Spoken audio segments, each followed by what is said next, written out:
નમસ્કાર, હું નીતિન પટેલ. તમે જોઈ રહ્યા છો સમાચાર મેં આગળ ન્યૂઝ. હવે જોઈએ આજના સમાચાર. બિહારમાં માનનીય વડાપ્રધાનના પૂજનીય માતૃશ્રી વિશે અભદ્ર ભાષાનો ઉપયોગ કરીને અપમાનિત કરવામાં આવ્યા છે.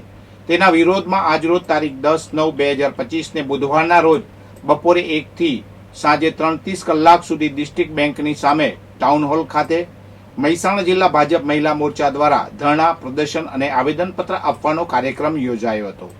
જેમાં મહેસાણા જિલ્લા સંગઠન તેમજ મહિલા મોરચા દ્વારા જિલ્લા તથા તાલુકા મહિલા મોરચાની બહેનો તેમજ જિલ્લા પંચાયત, તાલુકા પંચાયત અને નગરપાલિકામાં ચૂંટાયેલા તમામ બહેનો મોટી સંખ્યામાં ઉપસ્થિત રહ્યા હતા. કાર્યક્રમને અંતે જિલ્લા પ્રમુખ ગિરીશભાઈ રાજગોર, મહેસાણાના સાંસદ હરિભાઈ પટેલ, જિલ્લા સંગઠનના મહામંત્રીઓએ રેલી સ્વરૂપે કલેક્ટરને આવેદનપત્ર પાઠવવામાં આવ્યું હતું. ગાંધીનગરમાં વિશ્વ આત્મહત્યા નિવારણ દિવસ નિમિત્તે એક વિશેષ કાર્યક્રમનું આયોજન કરવામાં આવ્યું હતું, જેમાં ગૃહ રાજ્યમંત્રી હર્ષ સંઘવી મુખ્ય અતિથિ તરીકે ઉપસ્થિત રહ્યા હતા. આ કાર્યક્રમમાં તેમણે આત્મહત્યા નિવારણ માટે ગુજરાત સરકારની પ્રતિબદ્ધતા અને સિદ્ધિઓ વિશે માહિતી આપી હતી. ઉલ્લેખનીય છે કે છેલ્લા 10 વર્ષમાં જીવન આસ્થા હેલ્પલાઇન પર આશરે 1.50 લાખ લોકોએ કોલ કરીને આ સેવાનો લાભ લીધો છે.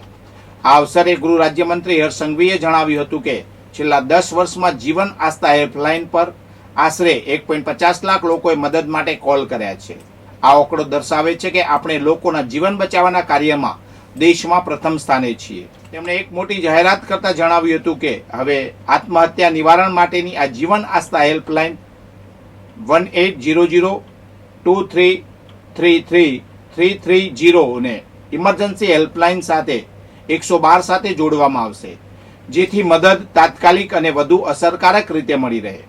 ગૃહમંત્રી સંઘવીએ એમ પણ જણાવ્યું હતું કે જ્યારે પણ વ્યાજખોરના ત્રાસને કારણે કોઈ વ્યક્તિ આત્મહત્યા જેવું પગલું ભરવા વિચારે છે, ત્યારે સરકાર દ્વારા વ્યાજખોરો સામે તાત્કાલિક કાર્યવાહી કરવામાં આવે છે. આ પહેલ લોકોને માનસિક ત્રાસમાંથી મુક્તિ અપાવવામાં મદદરૂપ થઈ રહી છે. ઉલ્લેખનીય છે કે દર વર્ષે 10 સપ્ટેમ્બરના રોજ વિશ્વ આત્મહત્યા નિવારણ દિવસ મનાવવામાં આવે છે. આ દિવસનો મુખ્ય ઉદ્દેશ લોકોને હતાશા અને નિરાશાની ક્ષણોમાં યોગ્ય સલાહ અને મદદ માટે પ્રોત્સાહિત કરવાનો છે, કારણ કે સમયસર માર્ગદર્શન અને સહાયથી અનેક જીવન બચાવી શકાય છે. ઉનાવા એપીએમસીનું ઊંઝા એપીએમસીમાં વિલીનીકરણ કરવા માટે ઉનાવા ખાતે જાહેર સભાનું આયોજન કરવામાં આવ્યું હતું. આ સભામાં ઉનાવા સહિત 10 ગામડાઓના લોકોએ મોટી સંખ્યામાં હાજરી આપી હતી. ઉનાવા માર્કેટયાર્ડ વિસ્તારમાં 10 ગામો આવેલા છે. આમાં ઉનાવા, લક્ષ્મીપુરા, એઠોર, પડી, નવાપુરા, કંથરાવી, સુરપુરા, ડાભી, સુરતનગર અને સિંહ ગામનો સમાવેશ થાય છે. આ ગામના ખેડૂતોને ઊંઝા એપીએમસી જેવા લાભો મળે તે માટે વિલીનીકરણની માંગ ઉઠી છે. ઊંઝા તાલુકામાં કુલ 36 ગામડાઓ છે, તેમાંથી 26 ગામડાઓ ઊંઝા એપીએમસી હેઠળ આવે છે. બાકીના 10 ગામડાઓ ઉનાવા માર્કેટયાર્ડ વિસ્તારમાં આવે છે.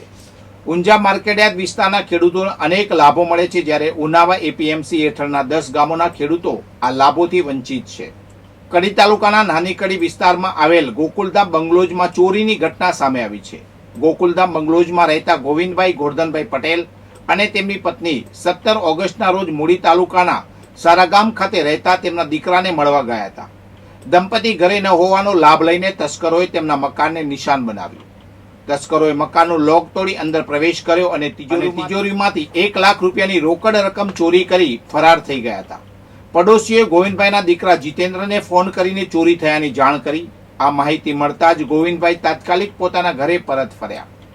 ઘરની તપાસ કરતા તિજોરીનું લોક તૂટેલું અને રોકડ રકમ ગાયબ હોવાનું જણાયું. ગોવિંદભાઈએ કડી પોલીસને જાણ કરતા પોલીસ ઘટના સ્થળે પહોંચી. ફરિયાદીના નિવેદન પરથી પોલીસે ગુનો નોંધી તપાસ શરૂ કરી છે. ઉલ્લેખનીય છે કે કડી તાલુકા અને આસપાસના ગ્રામ્ય વિસ્તારોમાં છેલ્લા કેટલાક સમયથી બાઇક ચોરી, મોબાઈલ ચોરી અને ઘરફોડ ચોરીના બનાવોમાં વધારો નોંધાયો છે. વિસનગર શહેરમાં કડા 4 રસ્તાથી મહેસાણા 4 રસ્તા સુધીના 4 લેન માર્ગની સ્થિતિ અત્યંત ખરાબ છે. રસ્તા પર પડેલા ખાડાઓએ શહેરીજનોની મુશ્કેલીઓ વધારી દીધી છે. આ માર્ગ પર દિવસભર વાહનોની અવરજવર રહે છે. ખાડાઓને કારણે મહેસાણા ચોકડી, કમણા ચોકડી અને કડા ચોકડી પર વારંવાર ટ્રાફિક જામની સ્થિતિ સર્જાય છે. ખાડાઓમાં નાખવામાં આવેલી રેતી, કપચીથી ધૂળની ડમરીઓ ઉડે છે અને આને કારણે લોકોને શ્વાસ લેવામાં તકલીફ પડે છે. સ્થાનિક રહીશોના જણાવ્યા મુજબ આ સમસ્યા નવી નથી. છેલ્લા ઘણા સમયથી લોકો આ મુશ્કેલીનો સામનો કરી રહ્યા છે. 4 લેન રોડ હોવાથી ભારે વાહનોની અવરજવર વધુ રહે છે. આને કારણે ધૂળની સમસ્યા વધુ ગંભીર બની છે. સ્થાનિક લોકોએ તંત્ર પાસે આ સમસ્યાનું જલ્દી સમાધાન લાવવાની માંગણી કરી છે. જોકે અત્યાર સુધી તંત્ર દ્વારા કોઈ યોગ્ય કામગીરી કરવામાં આવી નથી. શહેરના મોટાભાગના વિસ્તારોમાં પડેલા ખાડાઓથી નાગરિકો હેરાન પરેશાન છે. વિજાપુરના મુખ્ય માર્ગો પર પડેલા ખાડાઓએ નાગરિકોની મુશ્કેલીઓ વધારી દીધી છે. જવાહર ચોકથી નગરપાલિકા બગીચા સુધીનો રસ્તો, બસ ડેપો, જૂના શાક માર્કેટ અને ચક્કરથી દોશીવાડા સુધીના માર્ગોની સ્થિતિ અત્યંત ખરાબ છે. વરસાદને કારણે નાના મોટા ખાડાઓ બની ગયા છે.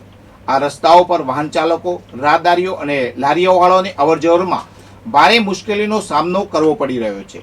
જાગૃત નાગરિકોએ પાલિકા અને સંબંધિત તંત્રને મૌખિક અને લેખિત રજૂઆતો કરી છે, પરંતુ કોઈ કાર્યવાહી થઈ નથી. વધુ સમાચાર માટે જોતા રહો સમાચાર મેં આગે ન્યૂઝ. નમસ્કાર.